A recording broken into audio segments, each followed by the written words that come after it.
আচ্ছা, একটা বিষয় নিয়ে আলোচনা। ব্যাপারটা হলো টেসলা অটোরিক্সা যেটা আমরা বলি।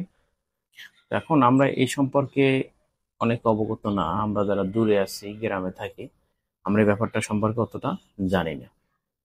ঢাকার ভিতরে মানুষ যে কতটা বেহাল অবস্থার ভিতরে বসবাস করতেছে, এটা যে ঢাকা বসবাস করে সেই শুধু জানে। এমন এমন জায়গা দেখা যায় যে অটোরিক্সার ট্রেনের মতো লাইন, আপনার জায়গা নেই, ট্রেনের মতো লাইন বাইরে গেছে।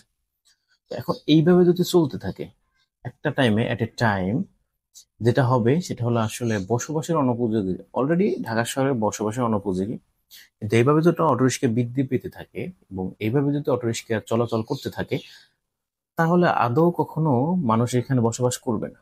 মানুষ আর কি সেই প্রত্যন্ত গ্রাম অঞ্চলে চলে যাবে, মানুষ আর থাকতে চাবে না গ্রামে, শহরে। এটার মূল কারণ হলো টেসলা।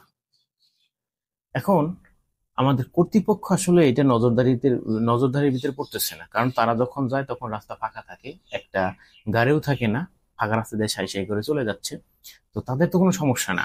সমস্যা হলো আপনি, আমি, আমার মতো যারা সাধারণ মানুষ রাস্তায় চলাচল করেন, যাদের ছোটখাটো থেকে শুরু করে একটা গাড়ি আছে, তাদের তো কলিজার ভিতরে হার্টবিট এরকম এরকম এরকম মারে। কারণ অটোরিক্সা যেখানে আছে, যদি কোনো কেউ একটা প্রাইভেট কারের মালিক হয়, সে জানে এদের অতিষ্ঠিত কিরকম। এই মনে করেন যে আপনার রং সাইড মাইরে ঠাস করে আপনার সাথে লাগাই দেবে, আপনি মনে করেন বুঝতেও পারবেন না যে কোত্থেকে কি আসলো, হুটহাট করে আপনার সাথে লাগাই দেবে। তো এখন এই অটোরিক্সা আসলে ডাম্পিং করতেছে পুলিশ, আসলে এভাবে সম্ভব না, কারণ আমরাই লোক ভালো না। দেখা যায় আমার সুবিধার্থে, আমার খুব এমার্জেন্সি, আমার খুব মনে করেন প্রেমিকের সাথে দেখা করতে যাব, হ্যাঁ, আমার মনে করেন যে দাদিময়ূর টাস্কি খেয়ে পড়িয়ে আছে, এই হাং তাং ইত্যাদিতে ফ্রেন্ড সার্কেলে দেখা সাক্ষাৎ, অটোরিক্সা করে আমরা চলে যাচ্ছে মেন রোডের ভিতর দিয়ে। আরে বাবারা, আমরা তো আগে সুস্থ হইতে হবে। আমরা যদি অটোরিক্সা বয়কট করি, তাহলে অটোরিক্সা ড্রাইভার প্যাসেঞ্জার কই পাবো? এখন এটা দুইটা অপশন আছে, এটা কমানোর দুইটা অপশন। একটা হলো আমরা সচেতন হবো, আমরা অটো রিক্সা নিয়ে হই হাই কইরা যেদিক থেকে সেদিক থেকে ঢুকে যাবো না। বিশেষ করে এই যে ফ্লাইওভারের ভিতরেও আপনি দেখবেন যে অটো রিক্সা চলতেছে, জিজ্ঞাসা করলে আমার চল একটু আসছি প্রথম। আরে বাবা, তুই কি প্রথম চালাও রিক্সা? তুই বাপ বঙ্গি নিতেছ প্রথম চালাও? তুই তো প্রথম চালাস না, তুই আগে থেকে চালাস। তুই জানো যে এই জায়গায় ওঠা নিষেধ, তারপর তুই উঠছো নিচে। জ্যাম, জ্যাম কিনা লাগাইছে?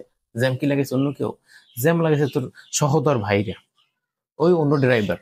পাও দুইটা মনে করেন যে ব্যাংকের মতো এরকম করে উপরে বসে থাকে, হ্যান্ডেল এরকম ধরে। প্রতিবন্ধী ভাই, আপনি প্রতিবন্ধী যদি কোনোভাবে আপনি চিন্তা করেন, অটো রিক্সা ড্রাইভার হচ্ছে প্রতিবন্ধী। যারা পায়ে রিক্সা যারা এরা ভাই ঘাম ঝইরে কাজ করে, এরা ওই ওদের বলে প্রতিবন্ধী। বলার যুক্তি হইলো এরকম, প্রতিবন্ধীর মতো এরকম ব্যাখ্যা হয়ে বয়ে থাকে এরকম। তো এইভাবে তো চলতে দেওয়া যায় না। এখন হলো কর্তৃপক্ষ আসলে এটা কোনো সিদ্ধান্ত নিতেছে না। এখন যেটা করতে হবে আমাদের, সেটা হলো অটো রিক্সা এমন ভাবে বৃদ্ধি করতে হবে যাতে টোটাল ঢাকা শহর অটো রিক্সায় রিক্সা শহর হিসেবে এমনিতে আছে, তারপর অটো রিক্সা টেসলা শহর হিসেবে পরিচিত হবে। সব জায়গায় রিক্সা, মনে করেন যে বাথরুমে যাবে রিক্সা। রিক্সা, আপনি রিক্সা চইরে যাওয়ার দরকার না, আপনি এক রিক্সায় পাড়া দিতে দিতে দিতে দিতে অন্য রিক্সায় চলে যাবে। এইভাবে যদি হয়, তাহলে আপনার মনে করেন যে কর্তৃপক্ষ দেখবে যে হ্যাঁ ঠিকই তো, এটা তো সম্ভব। তখন তারা এই যে আমদানির যে ব্যাপার স্যাপার আছে, এইটা হয়তো বা তারা বন্ধ করবে। তার আগে কখনোই তারা এটা বন্ধ করবে না। তাদের আমি বন্ধ করার সিস্টেম দেখতেছি না। তারা ডাম্পিং করতেছে, পুলিশে কষ্ট করতেছে, কি দরকার? ডাইরেক্ট কোথেকে আমদানি হইতেছে এটা বন্ধ করে দিলে এলো। এখন সেইটা বাদ দিয়ে আপনি ডাম্পিং করে কয়টা আপনি অটো রিক্সা বন্ধ করবেন? আজকে একটা বন্ধ করেন, কালকে দুইটা নামতেছে। মালিকের তো টাকার অভাব নাই রে ভাই। একটা অটো ড্রাইভার মাসে ইনকাম করে 30-40 হাজার টাকা, আপনার কোনো হিসাব করছে?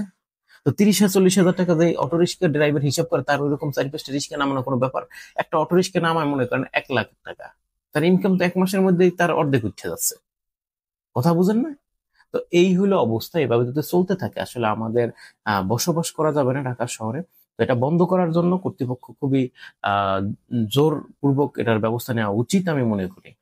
কারণ মানুষ এটা নিয়ে খুবই অতিষ্ঠ এবং মানুষ খুবই ভোগান্তির ভিতরে বিরাজ করতেছে। এটা খুব ইমার্জেন্সি একটা ইস্যু হয়ে দাঁড়াইছে, যেটা মনে করেন যে আপনার ওই যে ফোড়ার মতো একটা ব্যবহার আছে। ফোড়া যখন হবে এটা নিরসন করতে হবে। তো সেম ভাবে আপনার এই অটোরিক্সাও এমন ফোড়ার মতন একটা হয়ে দাঁড়াইছে, এটা আপনার নিরসন করা আমাদের জরুরি।